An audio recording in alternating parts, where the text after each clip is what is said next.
car. That's hilarious.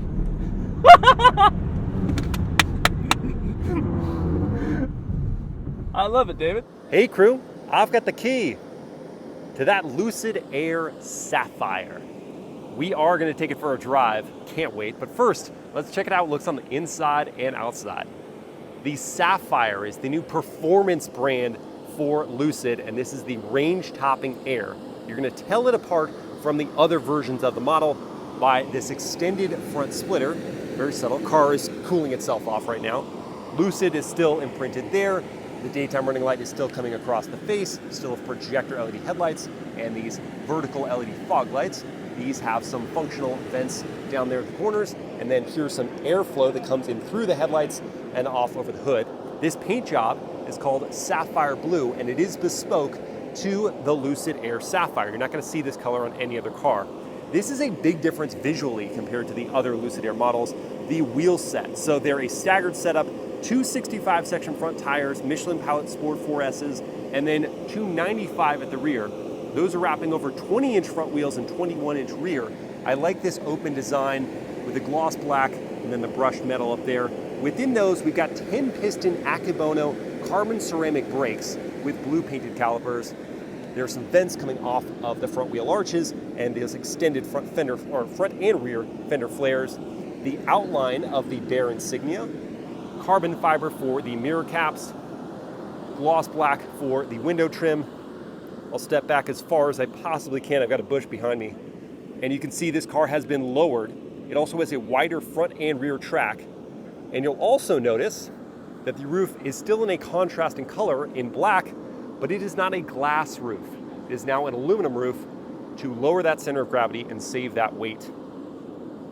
Here at the back, your biggest standout is going to be this carbon fiber lip spoiler, which really changes the rear end design. Makes it go from soft to very aggressive. And overall, the Lucid Air's design is just enhanced so much by these subtle differences. The wheels, the carbon fiber pieces. The Sapphire looks like it means business, but it's still in that subtle Grand Touring design.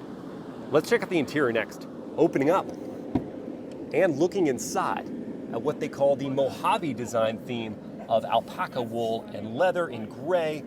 We've got a suede wrapped headliner on the doors, leather all the way down with some genuine wood trim here. These rear seats are heated.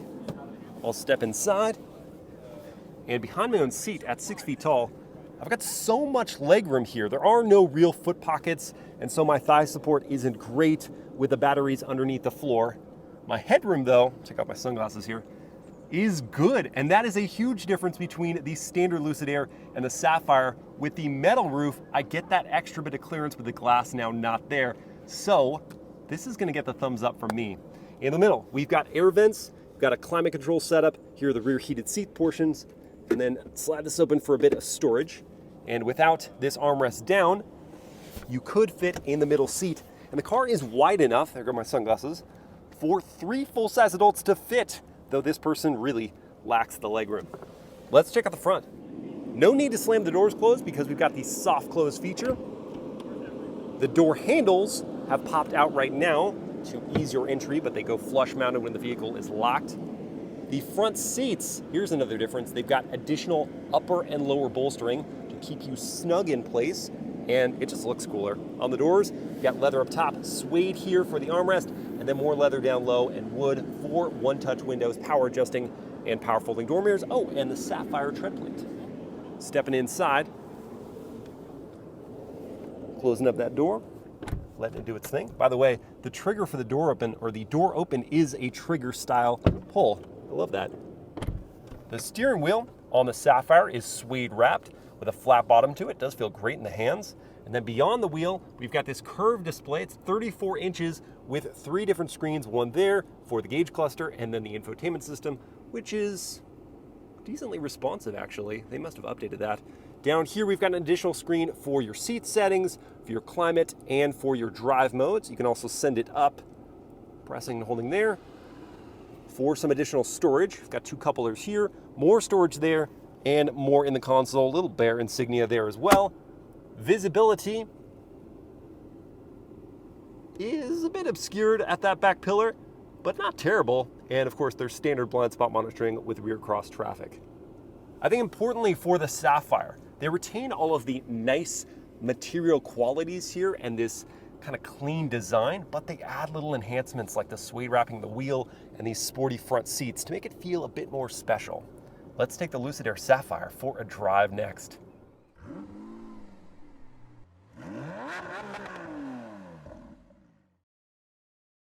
All right, crew, I'd say let's fire it up, but the vehicle is already on, and I'm joined by David and Andrew from Lucid. Andrew may not be in the shot right now, but that was his preference. He didn't want to be in the shot. I gave him the option, but he's not. But I'm talking to you guys right now. Hey, cabin crew, I'm really excited to get a little bit of time behind the wheel of the Lucid Air Sapphire. This is a very brief run, just like my walk around was super brief, but it's just enough for me to get a taste of what we've got going on here. So David, I'll hand it off to you if you want to tell the viewers anything we should know as we kind of get going here. Excellent, yeah, off we go. So the Sapphire is really, it's an opportunity for us to turn up the dial on the performance side of Lucid Air. So we've got retuned suspension, we've got sticky tyres, we've got an extra motor in the rear. So we'll start out in smooth mode right now, smooth drive mode. Mm-hmm. So everything is in soft right now. Is this limiting our power?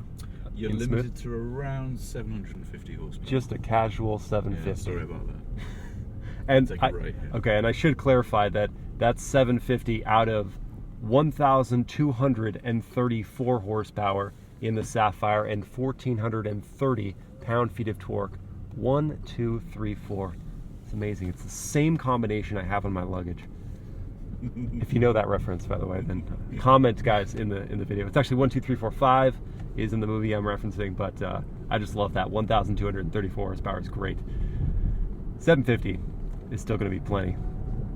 And the throttle tip-in is just, it's so nice. It's really, really progressive. You get that nice resistance on the throttle, so you're not going to be tempted to give it too much, but it's not sandbagging this vehicle at any point in time. It is an EV. It has instantaneous power delivery. And talk a little about the suspension changes you've made. If I'm cueing you here, I will ask you to please talk about the suspension changes, David, for me. Happy to. So we stick with a coil spring setup. We found that gives us the best balance of efficiency and comfort and handling. We've got some very fancy Bilstein electronically adjustable adaptive dampers here, which are retuned. We have a different spring rate here as well. We've also retuned anti-roll bars front and rear. We've retuned bushings, and we also have some geometry changes as well. We have a new front knuckle and a new rear load control arm to give us increased negative camber front and rear. So we're in comfort mode now. Everything's quite relaxed. Waiting is very gentle. This mode really is all about being a very pleasant place to cover several hundred miles, several hours of driving. You've still got loads of power and torque available. Yeah, and I mean, all that is, I'm just going to interject, all that's, the suspension changes are in concert with the new tire and wheel setup. So you got 20-inch front, 21-inch rear wheels, 265 section front, 295 section rear Michelin Pilot Sport 4Ss that are bespoke to this car. So you said that they've got decreased rolling resistance in the center and inner portion of the tire, and then basically a soft Cup 2 tire on the outside that I'll hope to explore it to some degree in a moment. Are we entering the highway? We'll take a right here. There's a bit of a hump mid-corner here. Okay. Look out for some traffic and construction on the on-ramp. Okay. So, all right, if I just move to Swift for a sec? Go for it. And then feel free to gun it when it's clear. All right, I'm just going to layer in a little bit here.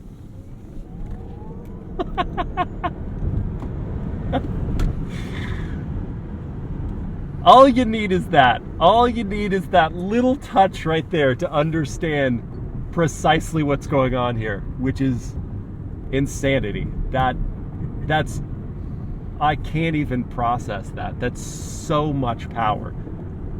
And guys, for reference here, I drive a Blackwing, a CT5V Blackwing. It's got 668 horsepower, rear drive. It's a powerful machine to the vast majority of people out there. This is a different caliber. This is an entirely different caliber of acceleration. I'm glad you mentioned the Blackwing. Actually, that's one of our benchmarks for Sapphire. All right, we're in good company. The Blackwing and the BMW M5 5 CS. Yep. We rented both multiple times. The M5 CS was so good we bought it. I almost bought that one. I went with the Blackwing last second because the Tremec 6-speed's too good. Yeah, it is. It is a brilliant car. So they're two kind of primary dynamics references for this car. We're going to take the next exit. I'm just going to put you back in comfort. Sure. Smooth mode, sorry, to just show you. Well, I want to talk just real quick about smooth mode. What am I experiencing? Because having driven the Grand Touring, I can tell you for sure that is one of probably the best riding EVs I've ever experienced. It's so good with the dampening that you're experiencing, the way it just flattens any imperfections in the road as you're going over them. And this is only slightly less accommodating, just over not great roads, frankly, but the dampening is still excellent. Yeah. It's just, it feels a little more energetic. It feels a little more kind of on its toes. Just a bit more taut, it's ready to respond. So it's the same damper design, but we've retuned the shim stack inside. I'm going to take a right at the bottom here.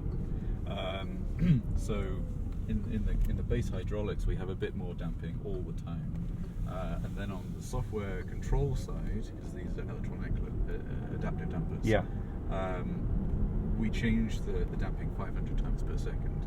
So the calibration for Sapphire, we react more aggressively as well than we do on the dual motor or single motor vehicles. But yeah, it's a great setup. And then in a moment we'll switch through some of the different drive modes, and you'll feel really the full breadth from going from the comfortable setup all the way into full firm. Can't wait. I mean, for now, just to speak again to we were just experiencing on the highway in terms of comfort, it's also very quiet in here. And that's one thing that I had loved about the Air, because with an EV, without the NVH that happens from an internal combustion engine kind of canceling out some of the subtler noises, it can be very loud. But this is just so well insulated that it doesn't seem to matter. Yeah, definitely. The regen is great here as well. We're just kind of in a standard regen setting. I think there's a more aggressive one as well, right? We're in the more aggressive right now. Oh, we are? Okay. So yeah, this is... I so quickly get used to regen braking in EVs because it's probably one of my favorite things about them, because you get to drive a car differently with regen. Like the fraction of a second your foot is off the throttle, you're already starting to slow, which from a performance standpoint, as we'll experience in a sec, is a real asset. But even here in traffic, it's just like, it's stop and go. I just take my foot off the throttle and we're already slowing down. It's great. Okay, traffic is clearing a little bit, and now we're entering some more curvaceous road surfaces. So we can talk a little more about the performance elements. And you, off camera, were just describing the torque vectoring system, which has been completely overhauled with this now tri-motor setup. I quoted the power figure. You added that we've got an additional motor now in the rear, and that unlocks a whole range of dynamic capabilities for this car that the the Lucid Air, standard, pure, and Grand Touring don't have. Because now we've got the torque vectoring from individual motors at the back axle, and how that can play into reduction of understeer, to be able to drive the outside tire, to, as you were saying, to even add negative torque to the inner wheel, just getting that rotation. This is something that EVs can do that internal combustion cars just can't. Electronic limited slip differentials are so good now, but this is another tier above that. Traffic has cleared more now, so I can give it a little bit extra. This is still in the smooth mode. I'm just getting a sense of the steering here, which is very quick. Really, really quick. Swift mode. Nice and precise. Now we're in Swift, adding a little bit of heft to it. Go on, give it some more. Okay. Goodness. Sorry, I got this moving around.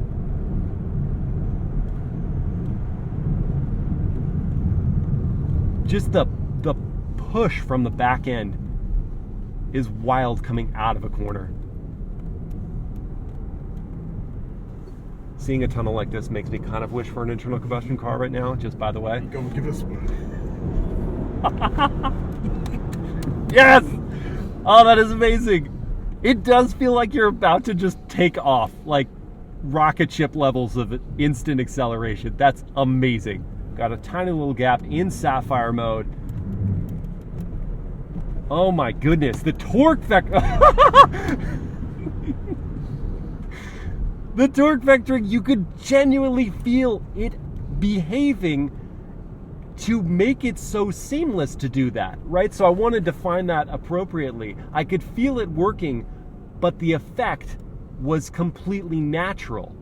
So I could feel it kind of just like rotating us in the corner as I kind of misbehaved on purpose, just giving a little extra power earlier into the corner than I should have properly, but it just let the torque vectoring system show off what it could do, which is just to cure what would be understeer in a 5,300 pound sedan. Go full throttle mid-corner. Okay. Now, go. That's hilarious.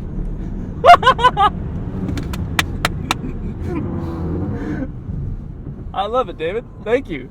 Thank you. That was so good. That's the beauty of... The fraction of slip that we experienced there didn't scare me even in the slightest, because you could feel the car fixing the problem. Yeah.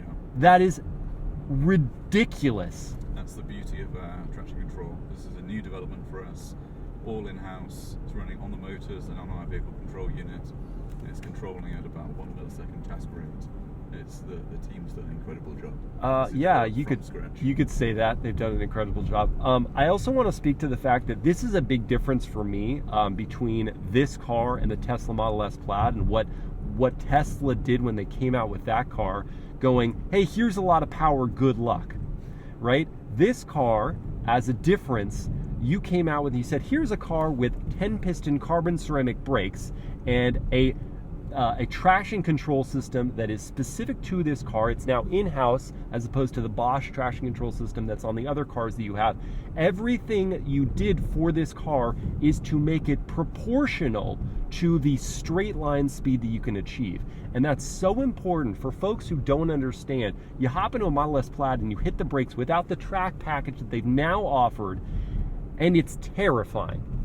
And it shouldn't be. The camera overheated, so I was mid-thought when I paused there. But the point of what I'm saying is that this vehicle feels, from the seat of my pants, but also understanding the specs here, that it was ground up, built for performance, whereas the Tesla Model S Plaid feels more like a one-trick pony until you pay the extra money for the track package.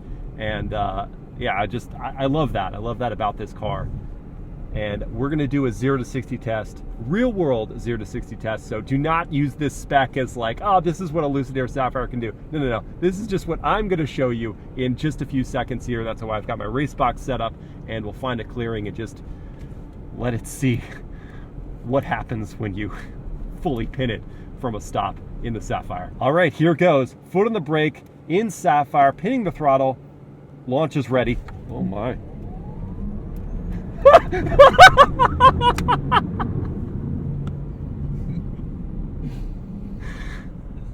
You can't tell me that doesn't do something. I mean, you guys have done this a bunch of times. All right, I get it.